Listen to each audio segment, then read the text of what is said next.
Welcome to Tennis Spin, where we put our spin on your tennis. So today we're actually going to be talking about spin. We're going to be talking about top spin and how to obtain it.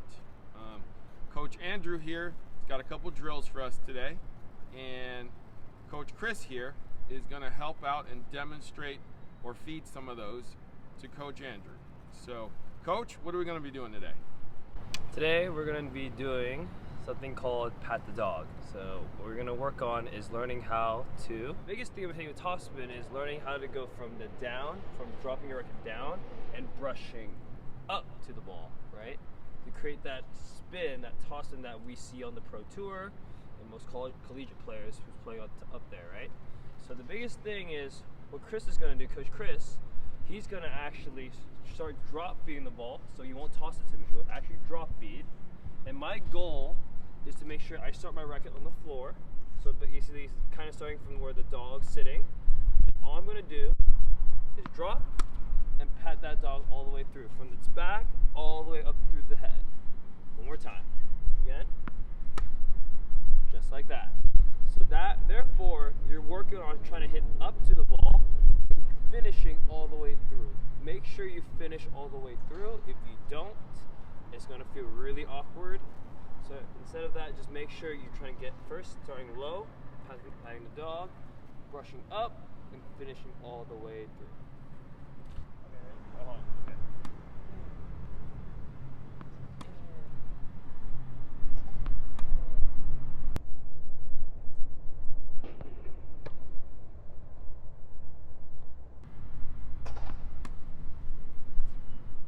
Also, another key point, if you're doing it right, is you're going to hear, when you're hitting that top spin, you're going to hear the sound of the strings when it makes contact with the ball. It should sound pretty smooth and pretty nice. It's a crisp feeling when you hit through those shots. So listen for that sound. If you know you're hitting it right, you'll hear that sound very crisp.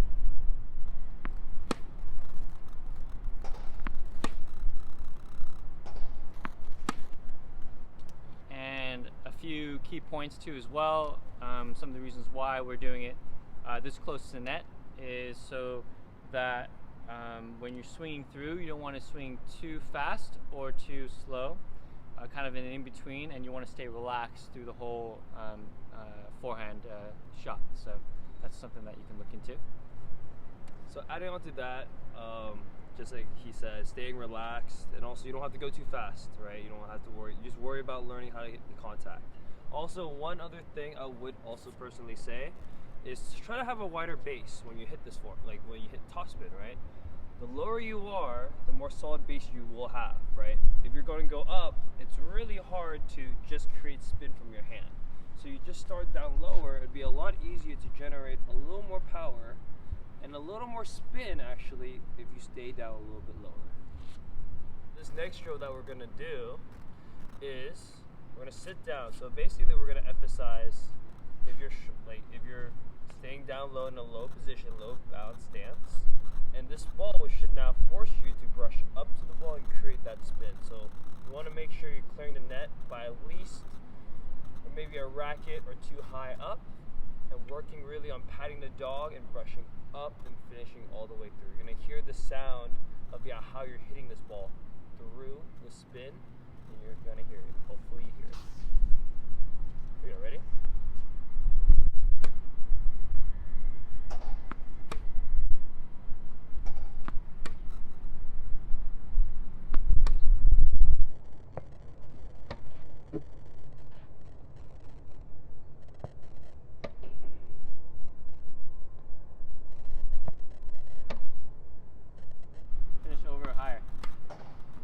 Dude.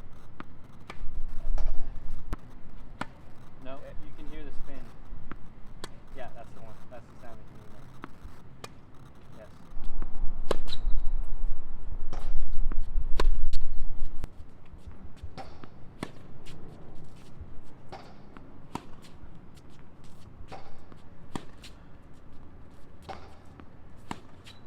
Get a little bit more under it. Like, you really got to dig underneath.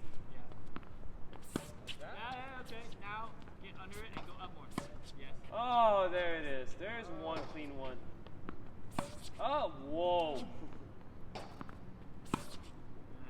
Last one. Hop in, I'll switch in. Let's go. Okay, so coach, when I saw you hitting that ball, I noticed you getting pretty low and dropping the racket down, like you said, you know, patting that dog. Now, when you're looking at the ball, right? Where are you looking on the surface of the ball to contact? Like, what is your target spot on the ball? So when I'm hitting this ball, I want to make sure. Can you hold this for me, please?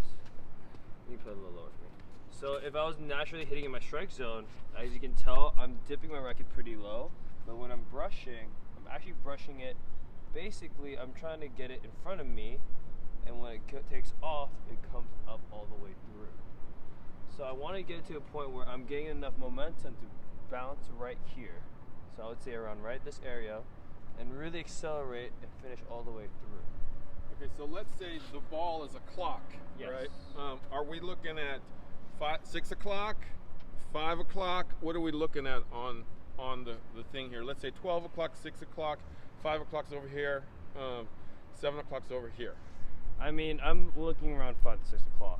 That's my realistic goal. I'm trying to get there because to get enough spin, right, I need to get a little bit lower, so therefore I have to brush up here. So when I'm hitting it, I probably have to get around 5 to 6 o'clock. 5, I'm going a little more cross to angle it and stuff. But 5 to 6 would be the sweet spot because at that point I'm brushing up here. I'm trying to get underneath as much as I can and finish all the way through. Right. Got it. So that, if you hit down on this ball on the right spot, like Coach Gu is saying, you will impart a lot of spin. So it'll go like this, and then you'll turn the ball over, and the ball will keep rotating. That's why you see kind of a rainbow going over, right? That's what causes that rainbow. That's what causes that tumbling to make the ball drop, right? And then when it drops, what happens? It jumps. So what does topspin really do for us, Coach? There's many benefits to having topspin. One, it's a good neutral ball to start off with. Everyone can hit flat, but it's a good mix-up ball. So if you want to hit high and heavy, right, it's a great consistent ball you can repeat over and over and over, right? You don't have to hit it 100 miles per hour.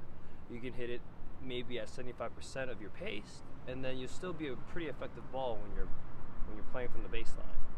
Now, when you start accelerating, what percentage do you accelerate through the ball? Is it like 70, 80?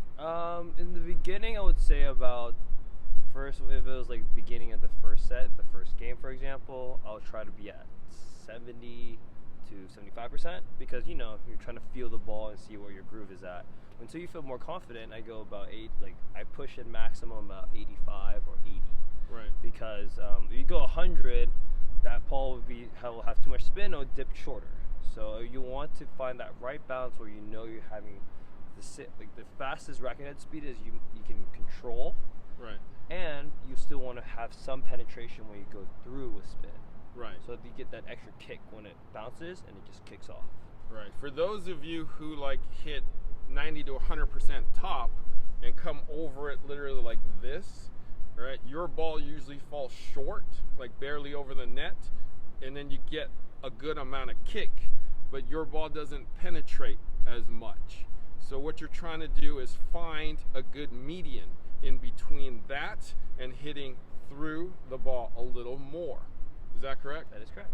Okay. Chris, anything to add? Yeah, topspin, right? It allows a little bit more. It's like I said, it's more of like a tool in the toolbox that you can use. You have also hitting it flat and hitting it with slice too as well. With topspin, obviously you have more margin for error. So when you're playing, because the modern tennis has changed so much where it's a lot faster. When you're playing with topspin, you're allowed just the ball to go inside the court more likely. And obviously it depends on what kind of ball you're receiving too as well. With topspin, you can also defend quite well and create an opportunity for you to come back into the point. And that allows you to buy time and possibly set up for another shot. But really, topspin is also like it's just another way, another weapon to use when you're playing, playing a match or something like that. So.